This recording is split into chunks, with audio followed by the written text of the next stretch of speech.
जरा सोचिए, एक गोली को दूसरी गोली से हवा में मार गिराना। सुनने में ये जितना नामुमकिन लगता है, आज हम जानेंगे कि ये हकीकत में कैसे काम करता है। और यही वो सवाल है जो इस पूरी कहानी के बिल्कुल सेंटर में है। 2 मील प्रति सेकंड, मतलब पलक झपकने से भी तेज।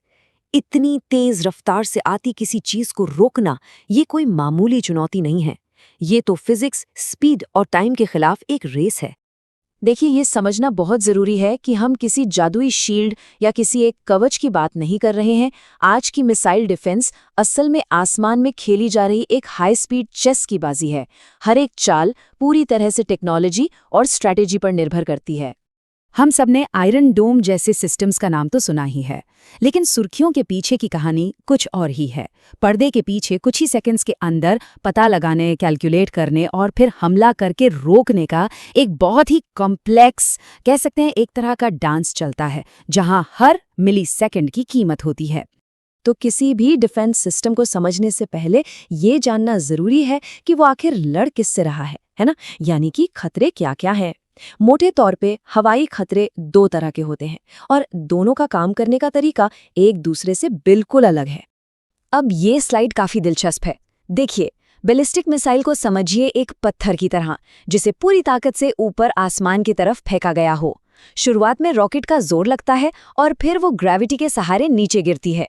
वहीं दूसरी तरफ क्रूज मिसाइल एक छोटे बिना पायलट वाले जेट प्लेन जैसी है। वो अपने इंजन की पावर से पूरे रास्ते उड़ती है और जमीन के काफी करीब रहती है। तो जाहिर सी बात है, जब खतरे इतने अलग अलग हैं तो उनसे निपटने के लिए कोई एक सोल्यूशन तो काम करेगा नहीं।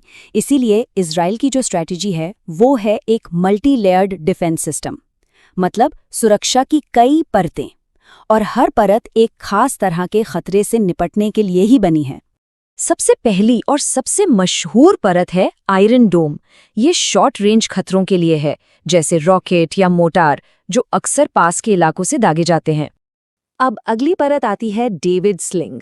ये मीडियम रेंज के खतरों के लिए है, मतलब वो मिसाइलें जो आयरन डोम के पहुंच से थोड़ी दूर से, करीब 100 से 200 किलोमीटर की दूरी से आती है, या उनको संभालता है।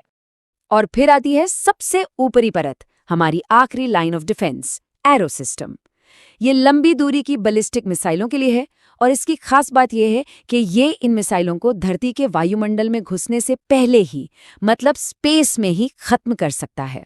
ठीक है, तो हमने डिफेंस की अलग अलग लेयर्स तो समझ ली, लेकिन जब असल में कोई मिसाइल दागी जाती है तो होता क्या है, चलिए